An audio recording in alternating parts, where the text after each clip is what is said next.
फिलिस्तीन और इजराइल का विवाद बेहद पुरानी और जटिल है।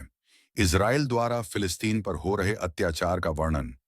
कारण क्या है? अगर आप फिलिस्तीनियों से मोहब्बत करते हैं तो वीडियो को पूरा देखें। कैसे हुआ विवाद? फिलिस्तीन की जमीन पर यहूदियों, ईसाइयों और मुसलमानों का ऐतिहासिक दावा रहा है।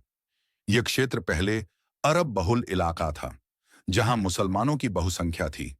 1917 बालफोर डिक्लेरेशन, ब्रिटेन ने यहूदियों को इस क्षेत्र में एक राष्ट्रीय घर देने का वादा किया, जिससे अरबों में रोष फैल गया।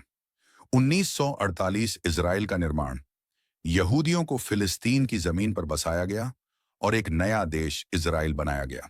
इसमें लाखों फिलिस्तीनी बेघर हो गए, जिसे नकबा, आपदा कहा जाता है। तभी से संघर्ष शुरू हो गया। 1967 6 दिन की जंग, इजराइल ने गाजा, वेस्ट बैंक और यरूशलेम पर कब्जा कर लिया। आज भी ये इलाके विवादित हैं और इजराइल का कब्जा जारी है। विवाद के कारण जमीन पर दावा, इजराइल पूरे फिलिस्तीन पर कब्जा करना चाहता है, जबकि फिलिस्तीनी अपनी आजादी और जमीन की मांग कर रहे हैं। धार्मिक महत्व, यरूशलेम तीनों धर्मों इस्लाम, यहूदी, ईसाई के लिए पवित्र है। इसे लेकर भी संघर्ष है। राजनीतिक शक्ति और साम्राज्यवाद, अमेरिका और पश्चिमी देशों का इजराइल को समर्थन है, जिससे वो खुलेआम अत्याचार करता है।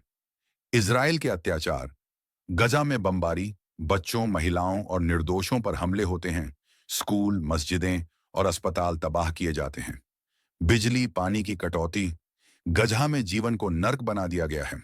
मानवाधिकार हनन, फिलिस्तीनी बच्चों को जेलों में डाला जाता है, उनके घरों को बुलडोजर से गिराया जाता है। मासूमों पर जुल्म, इजराइल ने जिस तरह से फिलिस्तीन के मासूम बच्चों पर बम बरसाए, ये सिर्फ जंग नहीं, इंसानियत पर हमला है।